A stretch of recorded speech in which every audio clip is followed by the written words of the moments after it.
Hello, friends. Welcome back to another week of Cult Stuff and Chill. Quick disclaimer at the top of the video, my husband is mowing. If you hear mower sounds in the background, it won't last forever. He's probably almost done. And quite frankly, whenever he has the drive and motivation to go mow, I'm not going to stop him from doing it because sometimes our yard be looking a little scraggly. So there it is, if you hear it in the background. Mowers aside, I do have sort of an exciting update for anyone that's following my mini brand saga. I got another mini brand ball this week, and I got the golden baby bell cheese, which honestly was the highlight of my week. What else did you get? I got barbecue sauce, I got vanilla pudding, coffee, and a little thing of shake and bake. Oh yeah, that's right. But yeah, for those curious, which I'm sure is nobody, just, we'll show the camera my golden baby bell. And look, it's so shiny, you can see yourself in it. Hi, there you are in the camera. But yeah, that's like probably one of my prized possessions now. So, golden baby bells. Really, really coming in clutch this week. And so, like, after the heartbreak that was last week's disappointment of mini brands, which I had 2 mini brand balls, both of which were full of shitty items, and it was doubles on nearly all of them. I feel like this really vindicated me and now makes me want to buy more mini brands. I'm going to demonstrate self-control and not buy multiples at once. Maybe, if I happen to be at Target, I'll buy a mini brand ball. I'm not going to buy them from Walmart ever again. I feel like that's part of the curse, was because that was from Walmart last week. Yeah. I feel like they send all the shitty ones to Walmart, and then they send the good ones to Target. Mm-hmm. I've gotten some good ones at Hobby Lobby, ironically, too. Which, we don't support Hobby Lobby, but when that's the only option. Yeah, like, there's 2 crafting supply stores in the town in which I live, and one of them just is great for certain things, but doesn't carry a lot of the other things that I need, and so I do go to Hobby Lobby. Maybe when I start going, I should, just start stealing shit? Yeah, I'm not going to admit to that publicly. I'm not going to condone stealing from Hobby Lobby, but if you're going to steal from anywhere... Steal from Hobby Lobby. Steal from Hobby Lobby.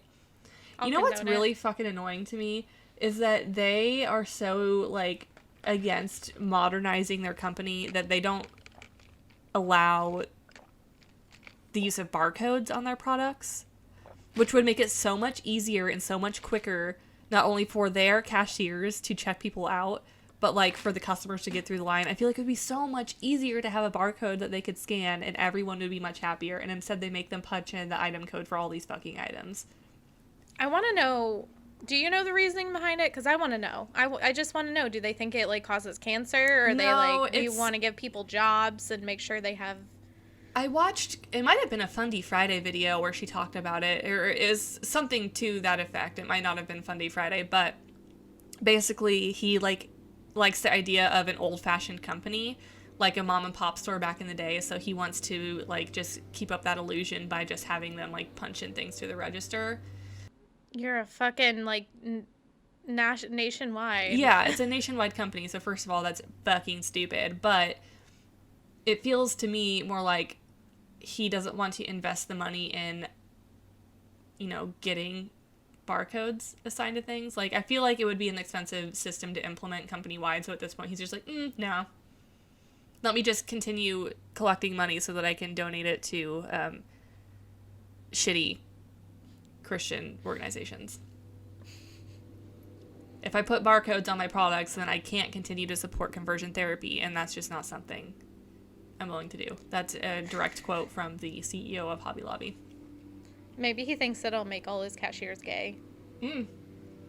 Maybe.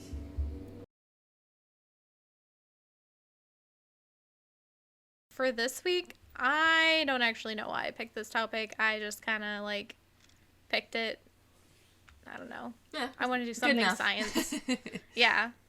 That's the reason. Anyways, my topic today will be about the Demon Core. So, the Demon Core, funnily enough, originally named Rufus, was a spherical 14-pound, 3.5-inch in diameter subcritical mass of plutonium. It was manufactured as an early version of an atomic bomb for the Manhattan Project during World War II. Now, I'm going to offer my full disclosure here. I did not take physics. I am not a physicist. This is interesting to me, I'll admit, but, like, I have no fucking idea of how any of this really works.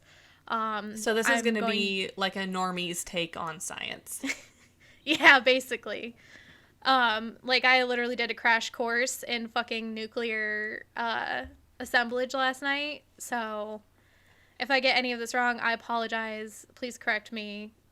I promise I tried my best. So, on that note, just kind of an overview as to how I understand that how atomic bombs work is that they use a very small amount of material, which makes them lighter weight, smaller, easier to move around. But that small amount of material creates a chain reaction that can wreak a massive amount of destruction, because it utilizes nuclear fission reactions instead of just like a regular like incendiary reaction.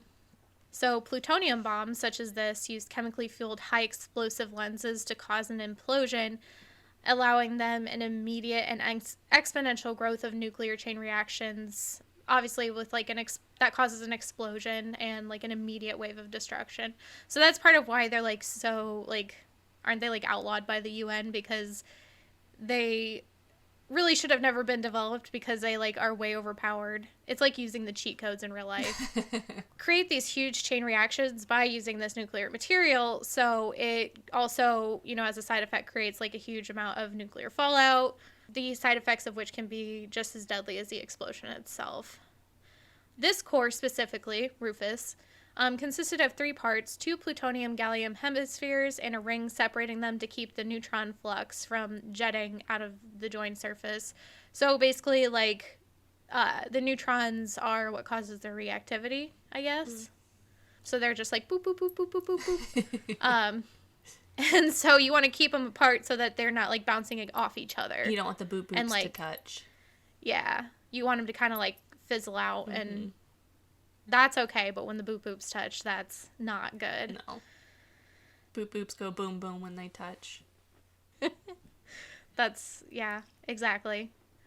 So this core was manufactured in August of 1945 to be used in the Trinity test set up by Robert Oppenheimer. He was known as the father of the atomic bomb, like the guy that was like, no, I am become death to destroy overalls, you know, all that bullshit. You know, the one that all the incels are like... You know, I am this man. He was given too much power. I think it was definitely one of the situations where, like, they were so preoccupied with whether they could, they didn't stop to think of whether they should. And then by the time he was like, oh my God, this was an ethical mistake. Like, yeah, it was too late.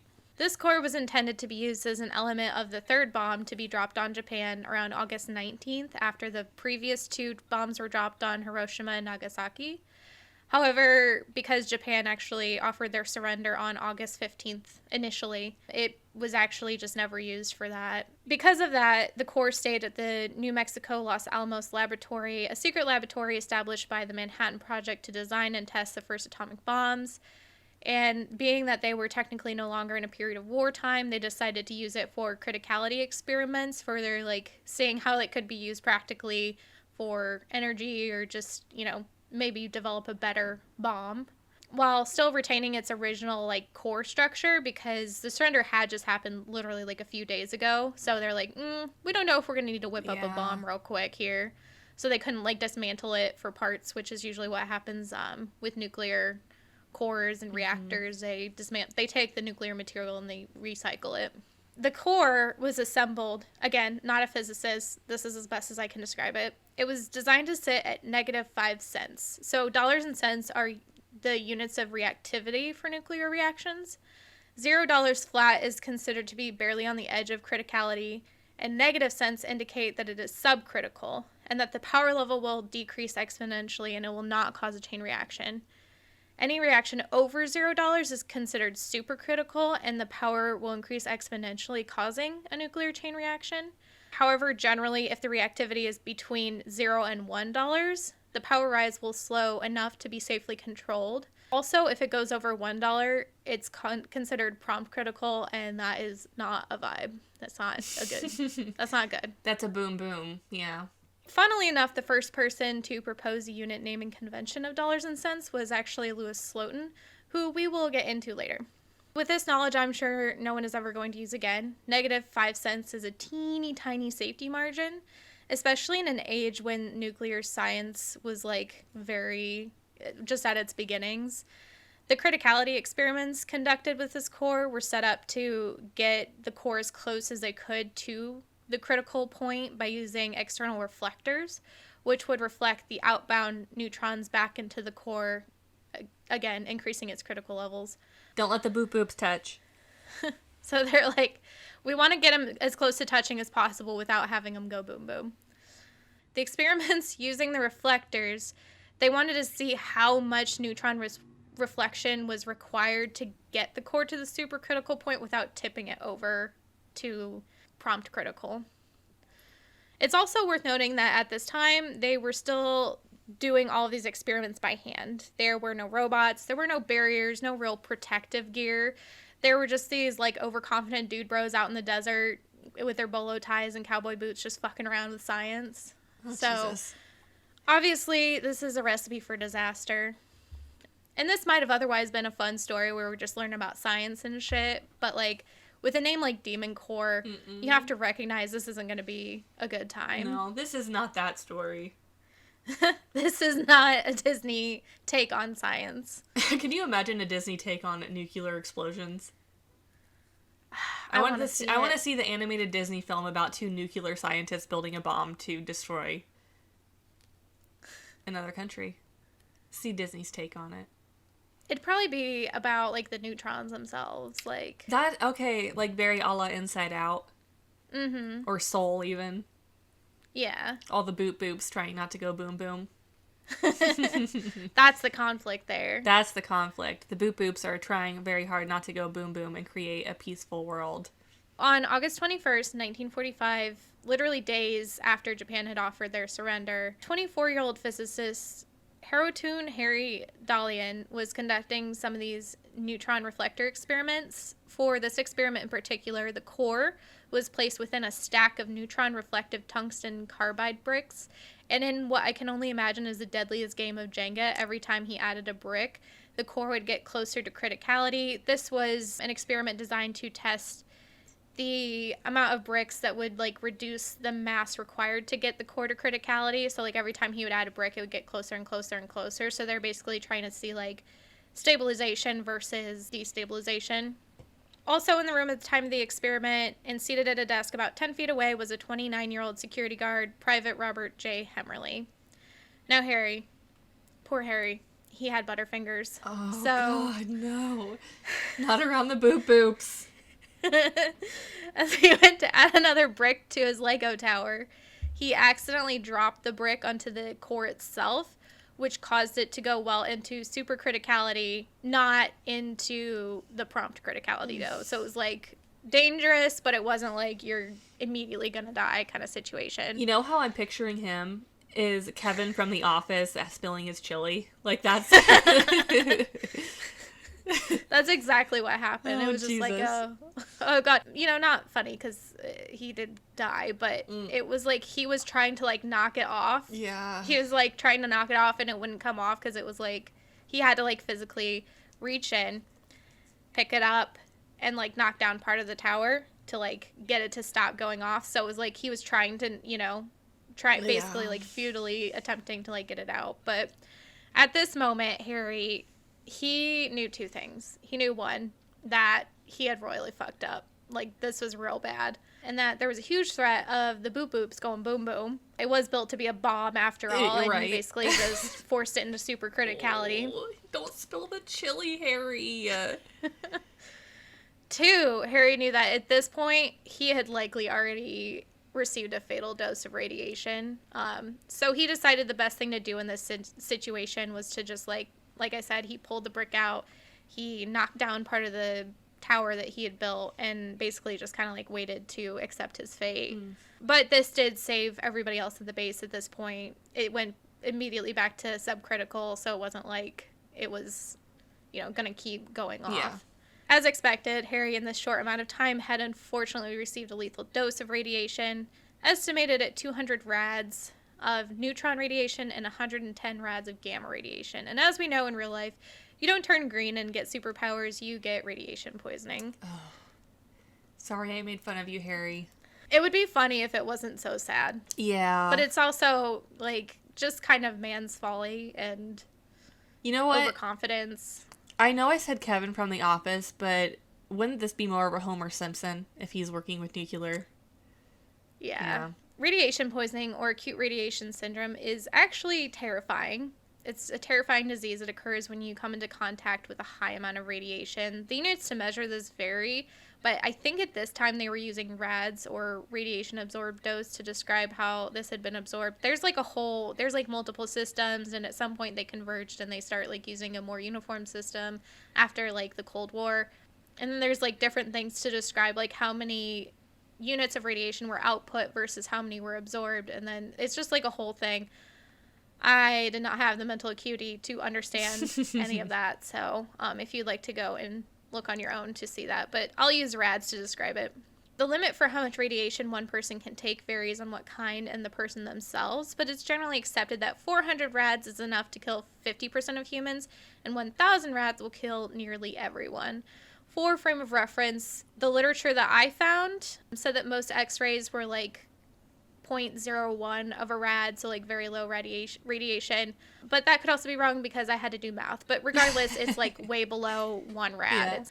There are, however, people who can take more radiation, including one Russian physicist, Anatoly Burgotsky, who actually received 300,000 rads of radiation straight to the noggin from a particle accelerator he was working on. It basically went like, bzz, like straight through his head.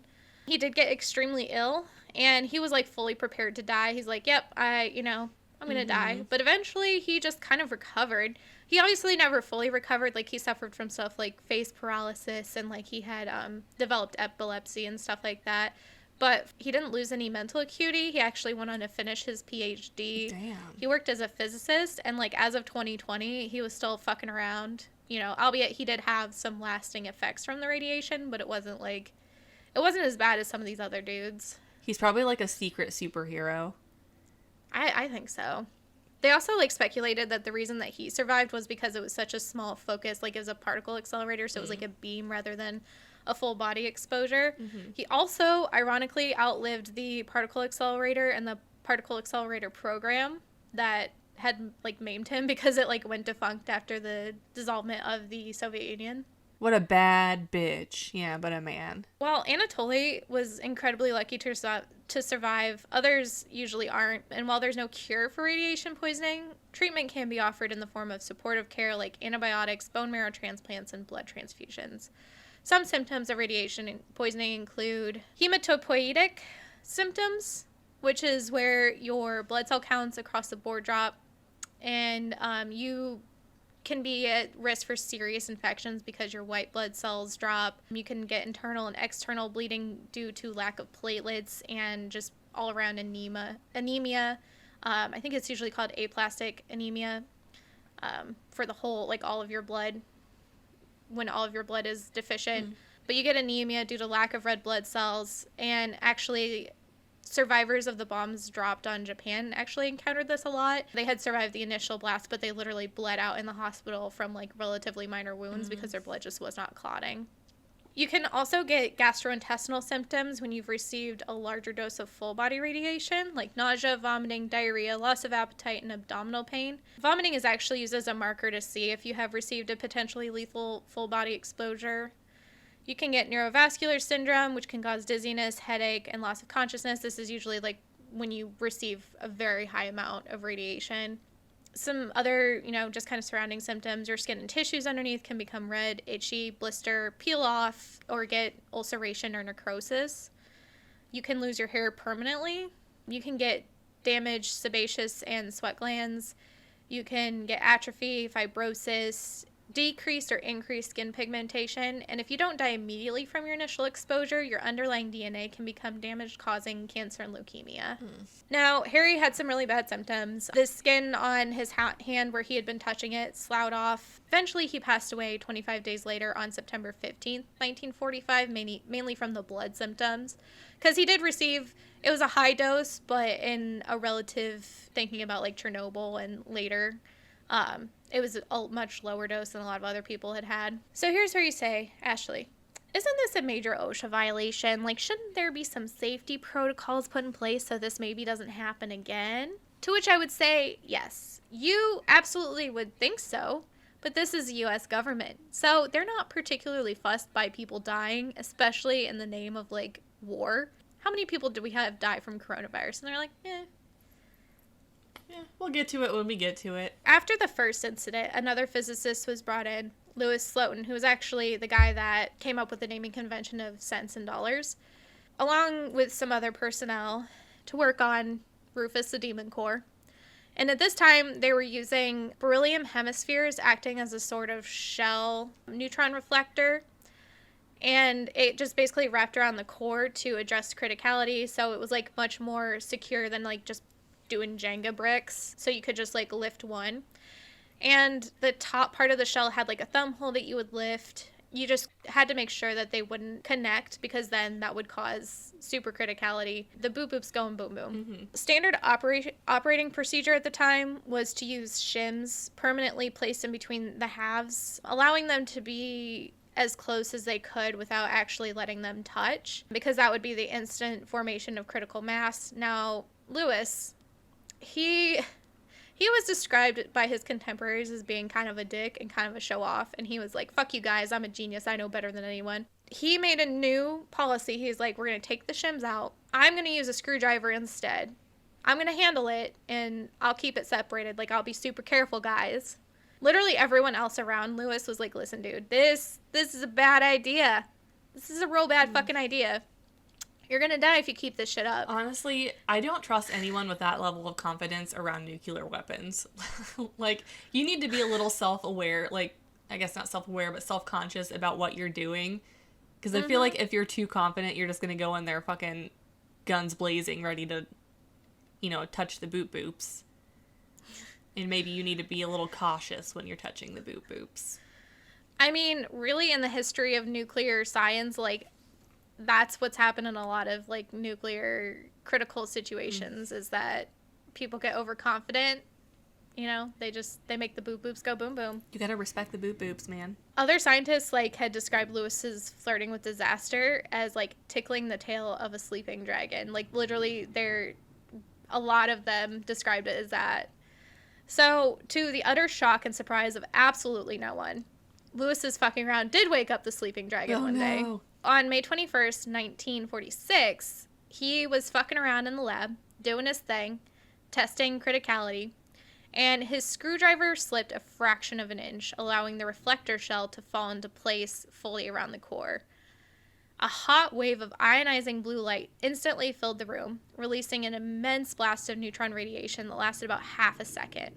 Now, Louis, to his credit, he did react very quickly, and he flicked up the screwdriver, flicked off the lid of the beryllium shell onto the floor, stopping the nuclear reaction, letting it, it got back to subcriticality, saving everyone else in the room from a lethal dose of radiation. But that meant that Louis actually had absorbed most of it. And the position of his body meant that he had actually protected everyone else in the room as well. So, like, he basically just got, like, the full shot. It's estimated he had absorbed about 1,000 rads of neutron radiation and 114 rads of gamma radiation. And he actually ended up passing away 9 days later on May 30th, 1946 from horrific radiation poisoning symptoms, including massive internal burns described by the doctors and nurses as a 3-dimensional sunburn that went all the way through his tissue. Ugh. He had diarrhea, swollen and blistered hands, gangrene, intestinal paralysis, reduced urine output, and eventually he had, like, mental confusion and he just lost consciousness. Now, the other people in the room also got their shit rocked by radiation. Like, it's not that they didn't get any. The next highest dose was received by Alvin Graves, who was, like, standing kind of next to Louis. Alvin was reported to have been hospitalized for several weeks and suffered from complications for the rest of his life. Some other people present in the room at the time were also hospitalized for a few days after the incident, and they suffered later complications like leukemia and aplastic anemia, but they passed away decades later, like they were in their 80s. Graves, he actually passed away at like 55 from a heart attack, but they couldn't actually determine if that was from the radiation or if it was like he had a family history of people passing very young from heart attacks. So like it was fully plausible that the radiation probably didn't help, but that he might have died from it either way. Yeah. And then other people, it was like, you know, they were well into their 70s and 80s, so it's like they lived a good long life. And there was one guy who's actually a soldier who actually passed away like 4 years later, but he was in a conflict and got shot. Yeah. So others in the room lived well into their 80s and 90s and suffered no long-term effects. So it was kind of like a crapshoot. Yeah. And I think it was dependent on the individual's physiology. There was no like rhyme or reason, but it was an excellent study point. This finally was a stopping point for hands-on criticality experiments. And the experiments only resumed when they had developed a method for doing it with remote control machines and TV cameras a quarter mile away. After this incident, the Demon Core, formerly Rufus, was scheduled to be a part of another underwater test, but after previous tests had failed, it was just melted down and the material was recycled for other radioactive cores. So that's kind of where my story ends for the day. I have never heard of that before. The demon. Is it spelled like demon as in like demon? Yeah. Well, they called it Demon Core because it had killed 2 people. But, like, honestly, I don't know that it was Rufus's fault. Yeah. I feel like it was the hubris of men that... I don't feel like Harry was as culpable. I think that was just a bad policy put in place. Right. Like, that was a bad experiment. But Lewis, you know, you don't want to talk badly about the dead, but he was 100% culpable for what happened because he was literally just, like, fucking around. He's like, fuck around and find out. Yeah. Well, he found out. The important takeaway from this story is don't let your boobs touch. And go boom boom. And go boom boom.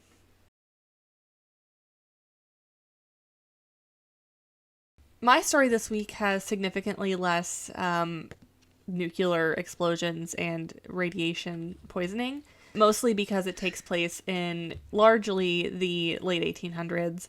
So basically, after the emotional trauma that was Ashlee's story from 2 weeks ago and then my story from last week, I was like, I need to just fully revert to my safe space, which so happens to be at the moment Old West stories, because for some reason it has taken me until the year of 2021 to discover the shows Deadwood and Justified, both of which are great. So basically all I want to do at the current time is to watch old Western shows and documentaries. Not the spaghetti Westerns. I fucking hate John Wayne. Sorry. Not sorry. But wasn't he like a super racist too? It appears he may have been. However,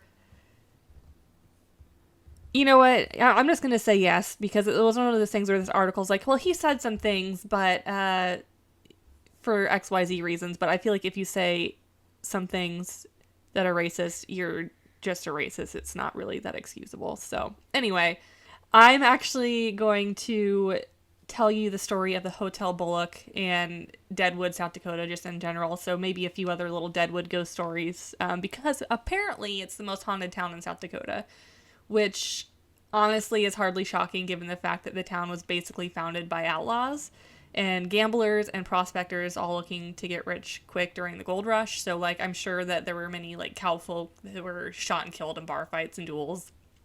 So, many restless spirits there in Deadwood. Like any good story that I tell you, we're going to take a little time travel trip and do a little history lesson here. Our story, it begins in the late 1870s. So, Deadwood was, as the kids say, it was Liddy 5000. It was popping off. Because of the discovery of gold in the Black Hills, which ultimately attracted all these outlaws and gold seekers. And so, like, many of the big name, like, Wild West baddies of the time came through town. So, like, you've got Calamity Jane, who was just, like, this early feminist icon and frontierswoman. There was Wild Bill Hickok, who was an absolute legend. And then just a few short weeks after actually arriving in Deadwood, he was actually gunned down in a saloon while holding a poker hand of aces and eights, which was forever known now as the Dead Man's Hand. Apparently, he was shot over a disagreement because allegedly Wild Bill was cheating in poker. Someone got pissed, shot him in the back of the head. And then another notable figure is a man by the name of Potato Creek Johnny, who found a pretty large chunk of gold. Apparently that's why he's famous, but honestly, in my mind, the real claim to fame here is that his name is Potato Creek Johnny. So, in 1876, the main character of our story here, Seth Bullock, and his business partner, Sol Star, they rock up into town. They're from Helena, Montana. And so they come into town with an ox-drawn wagon. It's just piled to the absolute gods with mining equipment, Dutch ovens. They've got frying pans and chamber pots, so you can take a piss in the middle of the night. Very much luxury. And pretty much, like, the second that they get to town, Bullock begins to auction these equipment and supplies to the highest bidder on the street. And from this point on, business is booming, baby. Like, this was the beginning of a successful hardware store business for the two of them, and soon they bought a corner lot on the corner of Main Street, and then within a year, Seth and Sol not only had that store, but they built a warehouse. Fun fact about Bullock is that in addition to being a businessman, he had also been a sheriff back in Montana before his arrival in Deadwood. After the death of Wild Bill Hickok, whom previously was like the go-to guy for the few weeks that he was there to maintain law and order in Deadwood, but once he is capiche, he's been offed, Bullock was appointed as the first official sheriff of Deadwood. Apparently, this guy was like a great fit for the role because he was just this tall and authoritative looking dude who would absolutely just like make a criminal's asshole pucker with fear. He was tall and had these like intense gray eyes, a big fluffy mustache. Like you couldn't even see his lips. It was one of those like cartoon style mustaches that was just so huge that it took over his whole face. And apparently he had a very imposing appearance that just like commanded instant respect. And actually his grandson said later that he could outstare a mad cobra or a rogue elephant. So Bullock, totally unfazed by Deadwood's lawless and dangerous persona, and basically wasted absolutely no time in appointing deputies to help him clean up the town, which I imagine was great for him because he was, trying to build a business, and like I can't imagine it's great for your Yelp reviews if people are just being constantly shot in the street outside over fucking poker bets and, who stole whose saloon woman. Before long, Big Daddy Bullock, he's laid down the law and order and established in what used to be basically a giant outlaw camp. There's now, relative, I don't want to say peace because it was still kind of an outlaw camp, but, there's less murders, which, big props to you guys. While he's out on one of these law enforcing missions, so he was actually, like, on the tail of a horse thief called Crazy Steve. Okay. What is it about fucking old Western nicknames? Because, like, Calamity Jane, Wild Bill Hickok, Potato Creek Johnny, we got Crazy Steve, like, are these names that we have come up with after the fact, or did they... No, they were known by, like, their pseudonyms. I love that. It's like professional wrestlers. Literally, yeah. Well, because, I mean, like, some of these people would have, like, names that were hard to pronounce, mm-hmm. So it's like, are you going to say Joseph Polinsky, or are you going to say Crazy Joe? That's true. Okay, honestly, he's going to come up never again in any of these stories, but Potato Creek Johnny is like, I just am very fixated on him. Apparently, he was literally like 4'3", just a very small man, and he found this gold nugget that was like the size of an arm. And so can you just imagine this man named Potato Creek Johnny with this giant-ass gold nugget, but he's like 4'3", and he has this big prospector's beard and the little like circular glasses. He just looks like an absolute icon and legend, and I want to meet him. I am in love with Potato Creek Johnny. Seth, he has gone on a mission. He is looking for Crazy Steve, aka a horse thief. And so he's like going to bring Crazy Steve back to Deadwood for trial. And he encounters a man who was then the deputy sheriff of a town in North Dakota. But this man was none other than Theodore Roosevelt, who would eventually become president, as we all know. So Seth and Teddy, they actually become great buds. And eventually Seth joins Teddy's famous Rough Riders. So it's like a group of basically like law enforcing officials in the Wild West. And so these two actually become like best buds. And eventually Seth even attends Teddy's inauguration, and then later Teddy will build a monument known as Friendship Tower on the hillside just outside of Deadwood. My running theory is that these two were actually secret gay lovers. They had a very big bromance going on. That's entirely speculation on my end, but I think that Seth and Teddy were in love. So You don't just build a tower. Did he build a tower to his wife? I don't know that he did. He built a tower for his man friend, and it's very much like in Game of Thrones where he puts his lover up in the tower to have their illegal love child baby. So that's the vibe I get from this, is that they were in love. So Teddy erected a monument and probably his penis in order to honor Seth. Anyways, back to businessman land, the hardware store. We're done talking about gay lovers and Potato Creek Johnny. We're getting back into the hardware store business. So business was booming, but actually in 1876, a smallpox epidemic hits Deadwood. And so being a gentlemanly kind of dude, or I guess guys actually, because Soul Star, he, again, business partner with Seth, not gay partner like Teddy and Seth, but they decide that instead of sending the women and children to the raggedy-ass tent camp for quarantine that's outside of Deadwood, they're going to allow them to set up a smallpox infirmary in the basement of their building. So obviously, like, many people died down there. I think the mortality rate is like something like 30% of people who had smallpox would die. So I feel like this is probably the start of where the paranormal party happens on this property. It was also said that prior to Daddy Seth's appointment as sheriff, there was allegedly a murder a day in Deadwood. Just, like, ghosts abound in this town, dude. So we've got, like, a paranormal party happening. We've got people dying tragically of smallpox. It's really just, like, the perfect recipe for paranormal hauntings. After the whole smallpox thing, the business continues as usual until 1894. The shop was destroyed in a fire, leaving only the brick warehouse standing at the rear of the building. So at this point, Bullock and Starr, they decide that they're over the hardware game. You know, at this point, the gold rush had mostly subsided and there were less people looking for prospecting equipment. But due to the gold rush, the town of Deadwood was still pretty booming and many residents had made a pretty decent amount of money during the rush. So Bullock and Starr, they decide it's time to gentrify, baby, and they pledge to build Deadwood's finest hotel over the original store and warehouse. When it was completed, the hotel had a restaurant that could seat about 100 people, and it offered bougie items like pheasant and lobster, which, how? I don't trust seafood in the Midwest. I really don't. Like, how do you get fresh lobster in South Dakota in the year 1894? I don't know. Unless you're breeding them yourself, I guess, but... Well, I mean, you can have, like, tame lobsters. That's true. Or, like, when you go to the grocery store and there's a tank of them. Anyway, they're offering up bougie meals to the rich and wealthy of Deadwood, South Dakota. So the lobby has red velvet carpeting, big brass chandeliers, grand pianos, like the fucking works, dog. Then upstairs, the 63 rooms were furnished pretty luxuriously, and each floor had a bathroom that you only had to share with every other person staying on that floor, which was a luxury at the time. I wonder if the housekeepers of the day had to, like, also empty chamber pots. I bet they did.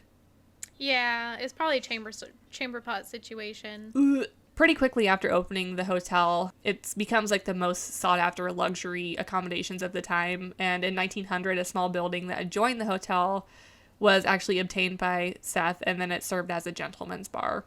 Unfortunately, Seth, he dies of cancer in September of 1919 at his ranch near Belforge, South Dakota. There's a lot of people that will say that he died in the hotel just because of the paranormal activity, but that's not true. He died on his ranch. And sort of miraculously, giving the history of this town, he died due to his health and not like typhoid or a shootout. So good props on him, yeah. But despite the relatively peaceful passing, Seth Bullock's ghost basically continues to eternally chill out at his beloved hotel. We're in present day now, and we're going to talk about some of the ghostly happenings at the Bullock Hotel. So really, there's like a shitload of different paranormal evidence, and staff and guests routinely report strange occurrences. So these reports include feelings of a strong paranormal presence inside several areas of the hotel, including the restaurant and basement. Mr. Bullock basically hates fun and will let employees know that he's not happy by making his presence known. When they're just like standing idle during their shift, they have items that they were using just inexplicably go missing. And then in the restaurant and bar, plates and glasses have been known to shake and just like take flight across the room. And then like lights and appliances will turn off and on by themselves, and they'll hear a man's voice calling their name when no one else is in the room with them. And to that, I say respectfully, Mr. Bullock, please fuck off. That's so rude. Your employees deserve a break every now and again. Can you imagine just like a waitress or something going to like go on her phone and you just hear, Natalie, get off your phone. And then just some random plates just like fucking fly across the room. And Natalie's just like, let me get a video of this for TikTok. Basically, the hotel is like so ripe and juicy with paranormal activity that sometimes housekeepers, they'll even carry around electromagnetic field detectors, which are those little devices where like the lights will move on the screen. And so they'll watch the device and the lights change on it as they go from room to room. They've also reported that the cart that's used to like carry all the cleaning supplies will move on them. So like they'll be working in a room and then it'll move like down the hallway to a different room, and sometimes even like an entirely different location in the hotel. So Seth is like, room 208 is fine. You need to get down to room 103 because they had a party down there last night. They've also reported that the shower, specifically in room 208, will turn on and off by itself. But that could also be down to like old plumbing. Yeah. I mean, there's some stuff that can be attributed to old, like just the hotel being old, but like plates flying across the fucking room, or like the cart moving down a floor, or, you know, like if the cart was just, say, it had rolled like down the hallway a bit. A lot of old buildings, the floor is not going to be completely level, so maybe I could justify it that way. But for it to move an entire floor is like someone's either fucking with you or there's a ghost. Most of these employees, thankfully, they're like incapable of human emotions like fear. So they say they've pretty much gotten used to the spirits there. It seems like most of the spirits in the hotel are, you know, pretty ambivalent. Like they're just there chilling. They're not actually looking to cause any harm, you know, except for when Seth throws a tantrum and throws plates across the room because Rebecca's on her phone. There are some weaklings in the group that won't venture to certain rooms alone. And in fact, in one story, a younger employee, I think he was about 18, he was a kitchen person. He worked in the kitchen. So he had gone down to this hotel storeroom to grab a few things. And so when he turned around from the storeroom to return back to wherever he was, he saw the ghost of a man standing in the doorway. It was like a tall dude. He was wearing cowboy-like attire with a wide-brimmed hat, and he had a very dark mustache, which, as we mentioned before, Mr. Bullock had the mustache of the century. This ghost man then stared at him, and then they stared at each other, you know, for a few seconds before just disappearing in front of this kid, like, into thin air. Frightened by this encounter, the employee ends up quitting his job hours later out of pure fear, which, like, imagine, okay, Seth, as we said, he can look at a criminal and their asshole will just pucker in fear. So imagine ghost version of Seth staring at you as an 18-year-old employee. Like, you know he might throw a plate at you, but it looks like Seth is going to murder you. So I can imagine the fucking mean mug that he had. This activity, it is not, you know, reserved only for the employees of the hotel. The guests, they get the spookies too. Many have reported hearing their name called out by a male voice when no one's present, or have been tapped on the shoulder by unseen hands. Others have heard whistling, and many report the sounds of footsteps in the hallways when no one's there. So it seems like the most haunted areas of this hotel are the second and third floor, and then the basement areas. On both the second and third floor rooms, guests have reported a number of strange occurrences, including photographs that produce weird anomalies. A lot of the ones I saw online looked like dust specks. You know how people will take pictures and say it's an orb, and it's like clearly you're in an old hotel and there's dust. But there are some that does look like there's a full body apparition, which is kind of cool. They'll also see alarm clocks go off even when they're unplugged, televisions that basically operate with no, you know, person, you know, changing the channel or whatever. And then they'll see cloudy figures in rooms and hallways. And there's actually an antique clock that they've tried to repair for years and years and years, and then it doesn't work, except for sometimes it does just start to chime out of its own accord. Now, there's also a spooky mirror at the top of the main stairway of the hotel that's actually reported to be the last of the original furniture still at the location. Over the years, to keep the establishment afloat, basically, most of the original antiques had been auctioned off. But this one mirror remains. So across from that mirror is another newer mirror. Throughout the years, both employees and guests have reported seeing different reflections of people in the mirror. They've even reported seeing images of Seth Bullock and Teddy Roosevelt in the reflections of the mirrors. They were probably kissing, if I had to guess. That is just speculation, again. One of the most haunted rooms of the hotel is room number 211. So it's said that when Seth would stay at the hotel, probably with his gay lover Teddy, that this was his favorite room. In this room, guests report seeing items being moved just on their own. They say that they see the ghostly appearance of a man, again in Western clothing, and then a weird scent of cigar smoke, which ironically Seth loved to smoke when he was alive, maybe why he had cancer. They also see what's believed to be the ghost of a small girl. Now, the sighting of the young girl, it's not uncommon, and actually there's sound sometimes of childish chatter that can be heard, and at times guests have seen what appears to be this little girl who is lost and attempting to find, her parents' room, only to turn the corner and this little girl has completely disappeared.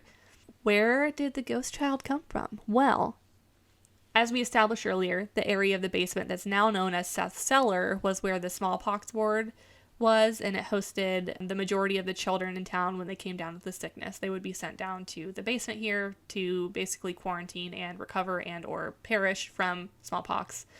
So, yeah, I know, it's fucking dark. This little girl ghost, the one that's seen the most often, her name is Sarah. Allegedly, Sarah and her mother, who happened to be one of the sex workers from a saloon called Kitty's, which was nearby, obviously a brothel. They were patients in the smallpox ward of the basement, and the legend goes that Sarah watched her mother die just before she was also taken by the illness. And so the ghost of Sarah has been reported by many children visitors throughout the years. Allegedly, if a child is not being watched by their parents, this little girl Sarah will coax them into the basement with the promise of toys and a companion to play with. The children then say that a tall man tells them that they need to get back to their parents' room and will help them back to their room.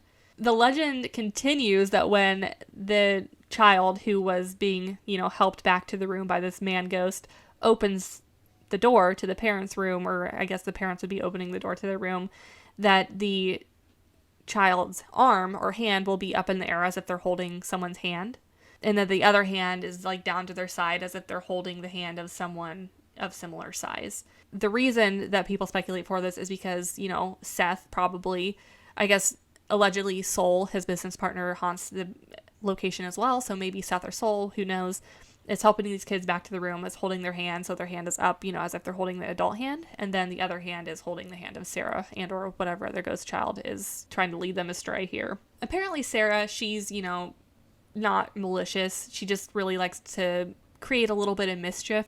And so one story claims that there was a wedding being held there, and this cake topper kept falling off the wedding cake for no reason during the reception in the basement. And after replacing the topper, it would fall again, followed by what sounded like the laughter of a child. And so I like to think it was one of those cake toppers where the wife is dragging the husband to the altar by their shirt collar, and Sarah was just like, no, not in this day and age. We're not doing that anymore. Aside from Sarah, there's apparently several little ghost children that haunt the hotel, which is sort of comforting to me, honestly, because at least Sarah has buddies, so she's not alone eternally in the afterlife. She can play with these other kids her age. So there is a couple of firsthand stories, one from an employee of over 14 years. So they were preparing for a children's birthday party. They were inflating helium balloons for the party, and when they were inflated, there was 45 of them. The employee reports that while she was looking at the balloons clinging to the ceiling, she would see the occasional balloon get pulled down as if someone was pulling on the string attached to the balloon. And so during the same party, they kept experiencing that. And they had another odd incident while the party was happening where all the children were playing and all the balloons popped all at once. It sounds like the ghost kids were having a real good time with this. I don't know if helium balloons were a thing back in the day. They probably were really having a good time. They're like, what is this magic? Yeah. Of course, I could go on and on about all of the random paranormal evidence that's been collected over the years, because guys, there's a lot. You can really find a lot of these firsthand stories, but my favorite story about the place mostly because of how absurd and ridiculous the reenactment was on it.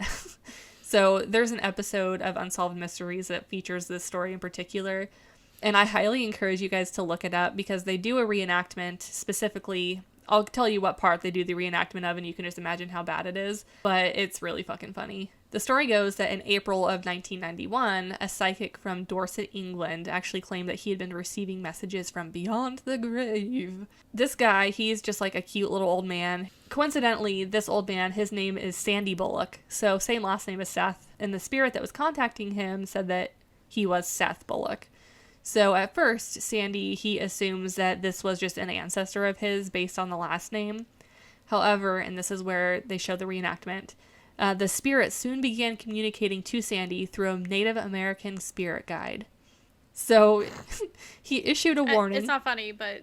Oh God, if you watch the reenactment, it's funny. It's like, it's great. And if you're not watching on YouTube, if you're listening instead, I highly suggest just Google it. Google it, find the clip. They're doing a reenactment in which Seth Bullock is communicating with an old man in Dorset, England via a Native American spirit guide. And so Seth issues a warning to the people of Deadwood that a period of lawlessness was looming on the horizon. While Sandy, he thinks that this warning seemed pretty urgent. So he immediately writes an open letter to the proprietors of the Bullock Hotel asking them to get in touch with him. A few weeks go by because, we're sending letters. It's got to go overseas. And Sandy's letter finally arrives at the Bullock Hotel, which at the time was undergoing, pretty extensive renovations. Actually, prior to this point in time, Deadwood had been on a pretty steep decline. The gold rush was over. The Wild West wasn't like outlaw Disneyland anymore. Sex work and gambling had long since been banned, and the Bullock Hotel had pretty much fallen into disrepair. But in 1989, Deadwood has the bright idea, let's make this a tourist trap. Basically, let's make gambling legal again. So at that point, the town started to cash in on casinos and, the tourism bucks. And at this point, Bullock Hotel was purchased and then restorations began. At first, the hotel Mary Schmidt, she assumes that this old man, Sandy, had gotten the information from a book about Deadwood and about Seth. However, when she got to the end of the letter, it said, Seth can't haunt the hotel because of all the banging that's going on, but he'll be back and you'll know that it's old Seth. This comment shocked her because not only, was it not something you could just Google on the internet at this point in time that there was renovations happening at Deadwood, but also Old Seth was the name that her aunt would also always call Bullock back when her aunt was managing the hotel. So from that point, Mary is convinced that Old Man Sandy over in Dorset, England is legit. So at this point, a local journalist named Rena Webb, she was intrigued by this whole story, and she decides to write a letter to Sandy, and in her letter she noted that she would need some additional proof, basically, that he was being, truthful. And so she asked him a test question to prove his authenticity, and the question was, who was the well-known person that was a close friend of Seth Bullock, and how is Bullock's grave positioned in relation to that friendship? She is referencing the friendship between Seth and Teddy, and remember that tower we talked about earlier. Seth's grave is positioned in such a manner that if, he was to, sit up out of his grave, he would be able to see the tower that was built. Sandy's response to that question is that tall trees block the view from his old bones, but Teddy and he still meet in the afterlife. Rena is shocked by Sandy's accuracy because at the time there was a bunch of tall pine trees that were now obstructing the view of the tower from Seth's gravesite, and she doesn't believe that it was possible for Sandy to have researched this information. Again, this is a time before Google, so it's really unless you had been to Deadwood, you wouldn't really know that information. And so that's the end of that story. Basically, the old man said that in 1993 there was going to be some catastrophic event in Deadwood. I don't think that ever happened, and maybe it's because Seth warned them in some capacity. I don't know. The Unsolved Mysteries episode came out in, I think, 92, so it was inconclusive at that time, and doing a quick Google search of Deadwood, South Dakota in 1993, nothing really pops up. Anyway, I've got one more little quickie story about the Bullock Hotel, because this was also featured on the episode of Ghost Adventures. I'm just going to regale you with the story of what happened here. basically, on this episode, Zach ballbags while in the basement with an employee. Another little out of nowhere tangent. Zach Baggins, he is just like frat bro 5000. I can't deal with him. I watched the show out of spite. While investigating the Bullock Hotel, they are being assisted by this employee who had quit for a time because of the paranormal activity and then ends up coming back to the hotel. And he's a character. We'll put it that way. He doesn't seem like he's got a screw or two loose, in my opinion. Anyways, so they're in the basement with this employee. The employee makes contact with a ghost who is basically using him as a translator. And so during this episode, and yes, I did watch this too, the employee is like not focusing on Zach or whomever he is talking to. He's like looking off into the distance, like it looks a little crazy pants. So basically at the end of this ghost hunting sesh in which they've made contact with a spirit through this guy, Zach goes to shake the dude's hand, and instantly these two guys are like fucking pissed. Like they want to fight. And so they separate to different rooms. And then in the interview, Zach's like, I don't know, I just wanted to fucking punch him in the face, blah, blah, blah. And then the other guy's saying the same thing about Zach, like, I just can't stand to look at him, like shit like that. The theory that they come up with is that while in this basement, the two of them were possessed by separate individual spirits that had hated each other previously in the living. And so they were like trying to force the two of these two to fight like human flesh puppets on their behalf. So, yeah, it was a good episode. I highly suggest it if you like to hate watch Zach Bing Bong like I do. And, you know, I do have a couple other pages of notes here. I went a little bit overboard because there's so many hauntings in Deadwood, but I think I'm going to save the rest for a different time because we're at a good point, a stopping point, where we're done talking about the Bullock Hotel. But maybe we'll come back to the Ghosts of Deadwood at a later date. All right, let's get to tarot time. Okay, so first we have the Hanged Man reversed. So this is like indecision or like a missed opportunity because of your indecision. Then we have the Three of Swords reversed, which is like forgiveness, clarity, introspection. So like you might have missed an opportunity, but you can like forgive yourself for that. And then we have the Page of Cups reversed, which this is like immaturity, insecurity, or like impulsivity. We have the Sun reversed. That's like selfishness, or it can be like self-pity, like self-absorption, depression. Then we got the Tower reversed. Never a great sign, but the Tower reverse can be like denial or avoidance. So I'll do the last one real quick. And then there's a Queen of Pentacles. Reversed is like imbalanced or like superficial. So like all in all, it kind of just feels like maybe you're going to have a week where you are feeling kind of like immature, kind of like childish, selfish situation and kind of self-absorbed. But you just kind of have like need to have the introspection to accommodate yourself for that. Yeah, so I have the Page of Pentacles, which is another like immaturity or indecision card. The Ace of Cups reversed, which is this is repressed emotions, again going off of immaturity. But I think you're going to end up okay because there is the Six of Wands upright. This is like you're going to regain your confidence. Like you're not going to feel confident because of your own immaturity, but you will be, at the end, you will kind of regain it and you'll feel successful. So that is the draw for this week. This deck of tarot cards is like very negative all the time. Oh no. Like, I don't know. I like it a lot because it's like, it's when I need a I need real talk. Like this is the one I go to. But like, Devin actually got me a deck of tarot cards for my birthday, and I use those like daily just for my like, what does today bring for me? And they're like very happy and peppy. And then I have like the unicorn cards. So actually, I need to find those that are also very like optimistic and happy. And it's like, you know, things are kind of gonna be like not great, but you know what? It'll end up okay. Whereas, like, with this deck, it's just like, you're a fucking dumb bitch. Oh, no. So, well, sometimes we need that little slap in the face with reality. I just thought that they didn't work, right? And then I realized that they were just mean.